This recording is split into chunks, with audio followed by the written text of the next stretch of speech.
ترب دخل الموسوعة من أوسع أبوابها. ترب دخل قلوب جماهير الأهلي من حيث لا يدري. تمام؟ مدرب زي ما قلت لحضراتكم في بداية التعاقد معاه، قلت لكم تفائلوا بالخير تجدوه.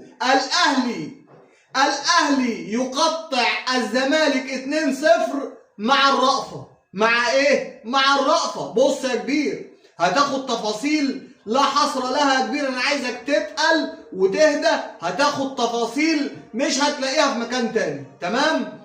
السلام عليكم ورحمة الله وبركاته. تحياتي لكل متابعين قناة ملعب إكرامي في كل مكان، تحية طيبة لكم جميعا. وقبل ما نخش في التفاصيل وقبل ما نخش في الحكايات والروايات واحتفالات وكل ما يخطر في بالك، نبدأ الكلام معاك انت بإيه؟ بذكر الله، فلا إله إلا الله سيدنا ونبينا محمد رسول الله. اللهم صل وسلم وبارك على سيدنا محمد وعلى آله وصحبه وسلم.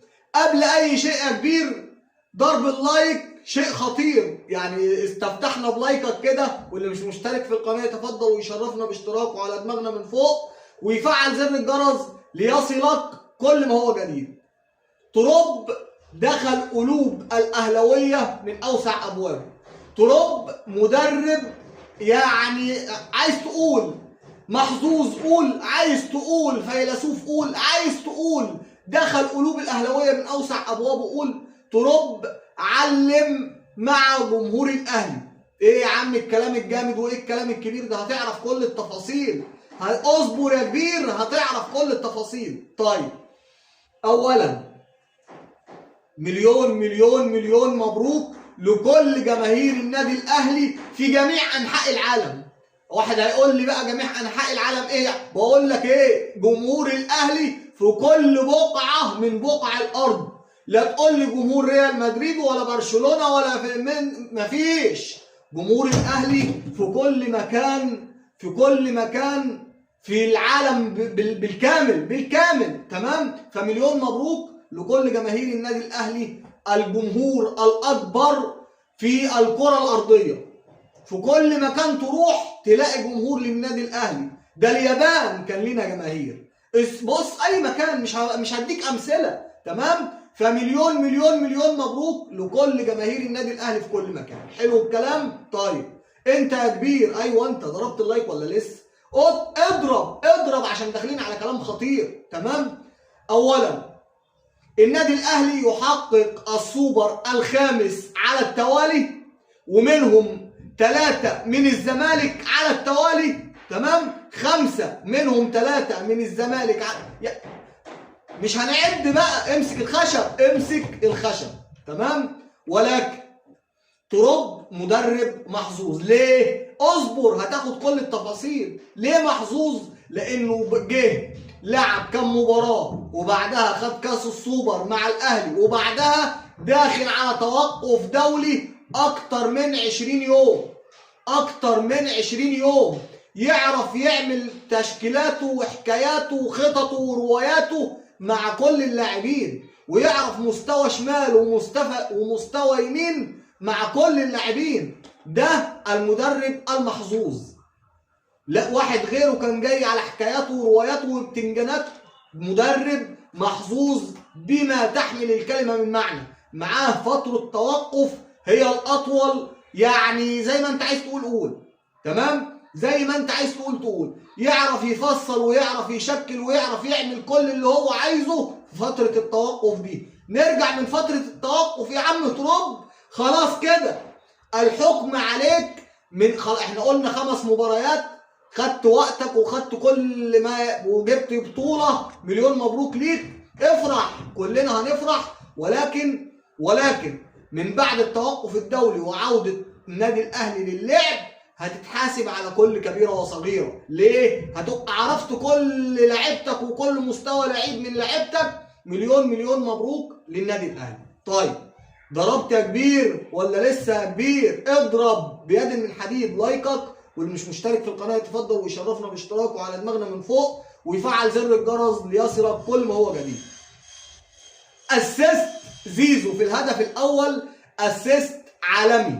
ليه عالمي؟ نادي الزمالك كان حاطط عامل حيطة يا ولد زيزو بثرو من بين اللعيبه ودى اشرف بن شرقي انفراد كامل بعواد، اللي خلى عواد يبص على الكوره كده وهي داخله. انت رايحه فين؟ دخلت الشبكه يا بيه، دخلت الشبكه يا بيه، انت بتتكلم في ايه؟ دخلت الشبكه يا بيه، انت بتتكلم في ايه؟ ولا هدف مروان عطيه اللي كبسها من عرضيه ولا اروع من طاهر محمد طاهر، اللي عمل مباراه بعد ما نزل كويسه نوعا ما، بخلاف طاهر اللي كنا نعرفه قبل كده. عمل عرضيه لمروان عطيه اللي دكمها في الارض وهات من الشبكه يا عواد. عواد باع شبكته يا اولاد، حد يشوف طوله وعرضه يا اولاد. مليون مبروك للنادي الاهلي. القادم اصعب، القادم اصعب. طيب انت ايوه يا باشا، ايوه يا باشا، اصبر هتاخد كل التفاصيل. نادي الزمالك وجماهير نادي الزمالك واعلام نادي الزمالك هيطلع يحكي ويزيد ويعيد ويزيد في الهدف اللي اتلغى. يا جدعان جايه في ايده. هو احنا ده فار اجنبي، مش فرحان وعثمان وبتوع السمك لبن تمر هند اللي عندنا اللي كانوا حسبوها 100%. فرحان وحزنان والغندور والبندور جايه في ايده ولا مش جايه في ايده؟ ما بيعترفوش حتى لما عينهم بتشوف، ما بيعترفوش. حاجه غريبه، حاجه غريبه. هنفضل بقى من هنا ل 20 يوم قدام يقول لك في هدف اسمه ايه سيف الجزيري اتلغى، الحكم لغاه، الحكم مرتشي، الحكم جايبينه عشان يكسب يا جدعان هنسمع الكلام. بص مش هيسكتوا، طب جايه في ايده ولا لا؟ يقول لك جايه في ايده بس تتحسب. طب تتحسب ازاي؟ تتحسب ازاي؟ هو انتم مفكرينه مدافع؟ المدافع وهو بيدافع عن مرماه لو لعب الكوره بدماغه او خبطت في رجله وجت في ايده ما تتحسبش. ولكن المهاجم ده قانون التحكيم لو انتم مش عارفينه، ده قانون التحكيم لو انتم مش عارفينه. المهاجم لو لمست في ايده بارادته او بغير ارادته او غصب عنه او باي شيء تتحسب هاند بول. المدافع غير المهاجم لو انتم مش عارفين القوانين. اضرب يا كبير، اضرب بيد من حديد. لايكك وشيرك واشتراكك نوصل الكلام لكل الناس. الف مليون مبروك للنادي الاهلي، فوز بكأس السوبر المصري الخامس على التوالي، منهم 3 من نادي الزمالك. النادي الاهلي قادم مع تروب وبقوة الصاروخ، ونمسك الخشب علشان محدش يقول لك ايه ان احنا بنحسن. تمام؟ ارجو من التحكيم المصري والفار اللي قاعدين على الفار المصري يراجعوا نفسهم، لان الناس دي عايزه تتعالج، الناس دي عايزه تتعالج او عايزه تتعلم زي ما انت عايز تقول قول. عشان ما اطولش عليك، مليون مبروك لكل الاهلاويه. لايكك وشيرك واشتراكك بشكركم، والسلام عليكم ورحمه الله.